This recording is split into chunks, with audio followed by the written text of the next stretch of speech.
भगवान राम रावण के सिर और भुजाओं को काट देते हैं, लेकिन फिर से नए भुजा नए फिर से उसके जम आते हैं, बन जाते हैं। तो कितने बार मारे, हजारों बार मारे, हजारों बार दूसरे सिर और भुजाएं बन गई। इतने भुजाएं सिर बन गए कि पूरा आकाश रावण की सिर भुजाओं से ही भर गया। इसका मतलब ये हुआ कि मोह ऐसी चीज है कि उसको हम एक बार काट देते हैं, फिर पैदा होता, फिर काट देते हैं, फिर पैदा होता। मोह जो है वो मराया नहीं, मरता जल्दी। ऐसा है मोह। अगर मोह से शरीर बना है, अगर मोह को हम मारेंगे तो हमारा शरीर नष्ट हो जाएगा। शरीर और मोह एक ही चीज है, दोनों मिला। मोह से मैं बना, अब मैं से शरीर बना, तो मोह खत्म करने जाएंगे तो शरीर नष्ट हो जाएगा। अब हमको युक्ति क्या करनी है कि सांप मर जाए और लाठी भी ना टूटे, मोह भी खत्म हो जाए और शरीर भी बना रहे। ये युक्ति कैसे चलेगी? तो इसके लिए कहते हैं कि तुम अंदर अंदर साधना करो, ऐसी साधना करो कि मोह अलग हो जाए और मैं अलग हो जाऊं। ये युक्ति करना है कि मोह जो है अलग हो जाए, जीते जी हम मर जाएं, इसके अंदर हम माने मैं खत्म हो जाए, जीते जी माने शरीर रहे, और शरीर के अंदर जो रहने वाला मैं है कि मैं शरीर हूं, ये भाव खत्म हो जाए। और ये जो मैं है, ये शरीर का मैं परमात्मा के मैं में बदल जाए। ये युक्ति महात्माओं को करनी पड़ती है। अगर ये युक्ति महात्मा लोग ना करें तो उनका साधना करते करते ही शरीर छूट जाएगा, अब परम पद मिलते ही वो शरीर रहेगा नहीं। ये सबके मन में प्रश्न उठता है कि जब शरीर ही संसार का रूप है तो शरीर समाप्त हो जाएगा तभी ना परमात्मा मिलेगा। दोनों एक साथ हो नहीं सकते। हाँ, दोनों एक साथ नहीं। इसलिए शरीर भी बना रहे और परमात्मा भी मिल जाए। ये कैसे होगा? तो ऐसे जब ये युक्ति बताई गई है कि जब भगवान अगर रावण के हृदय में बाण मारते तो उनके हृदय में सीता भी राजती है। रावण के हृदय में सीता का निवास, और सीता के हृदय में राम का निवास है, और राम के हृदय में पूरे ब्रह्मांड बसता। तो ये वहां का विषय नहीं है। एक साधक के अंदर रावण बैठा है, मोह बैठा, हमारे आपके अंदर, सबके अंदर मोह बैठा है।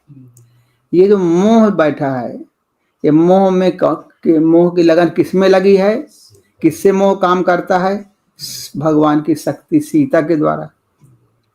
ये शक्ति सीता जो है परमात्मा की ताकत है, परमात्मा की एनर्जी है, जो माया मोह को चला रही है, जो माया मोह में हमारे मन को फंसाती है। ये परमात्मा की शक्ति है जो अविद्या होकर के स्थित हो गई है। और जब भगवान से ये प्रेम करती है तो विद्या बन जाती है, और जब माया से प्रेम करती है तो अविद्या बन जाती है। ये परमात्मा की ही शक्ति है। अब हम चाहते हैं कि इस सीता को हम प्राप्त कर लें, मोह को खत्म कर दें। ऐसा हम उपाय करते हैं।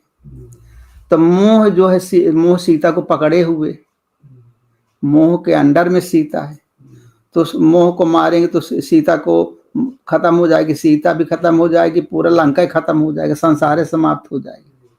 इसलिए हम क्या करते हैं? युक्ति करते हैं कि साधक क्या करता है? साधना करता है। साधना करके अपने जो संस्कार है उनको समाप्त करता है, जो मोह है खत्म करता है। अब मोह जब खत्म हो जाएगा और हमारी शक्ति बनी हुई है, सीता जो है विजातीय सीता सजाती में बदल जाएगी। जो मोह के अंडर में सीता थी उसको हम कोशिश कर रहे हैं कि हम सजातीय गुणों में बदल दें। विजातीय सीता जो माया मोह में फंसी थी उसको हम रावण के चक्र से निकाल कर परमात्मा में लगा देते हैं। अपने मन को हम पूर्ण परमात्मा में जहाँ लगा देंगे, अब मोह को छोड़ देंगे, तब मोह तो जिंदा रह नहीं सकता बिना सीता के। भाई उसकी एनर्जी सीता ही है ना। संसार को चलाने की जो ताकत है, शक्ति है, वही सीता जिससे संसार चलता है। अगर वो एनर्जी न रहे तो संसार चक्र चल नहीं सकता। तो सीता को जो है हमने निकाला, मोह हमने खत्म किया, तो मोह रह नहीं सकता। मोह नहीं रहेगा, वो सीता के कारण ही मोह दिखाई पड़ता। मोह है वो थोड़ा हटा मोह सीता से कि मारा गया, वो विकल हो जाएगा।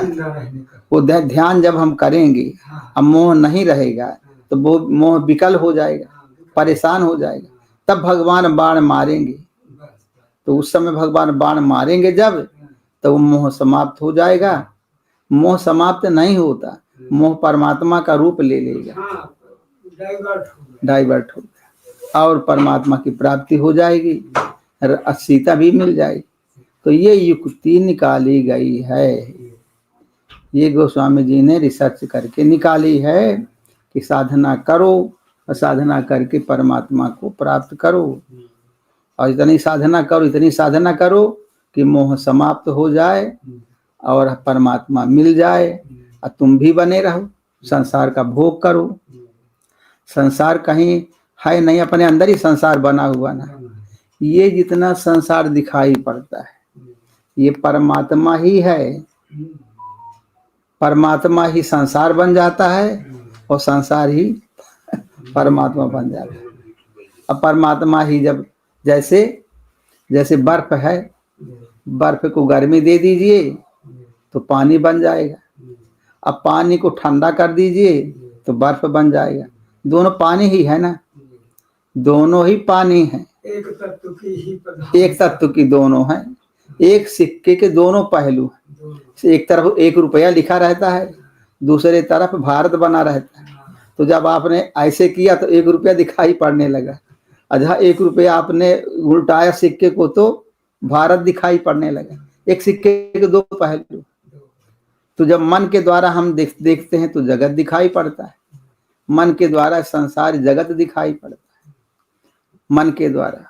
और जब आत्मा के द्वारा देखते हैं तो ब्रह्ममय जगत दिखाई, ब्रह्ममय, यही जगत ब्रह्ममय हो जाता है। तो है दोनों एक ही चीज, कोई अंतर नहीं।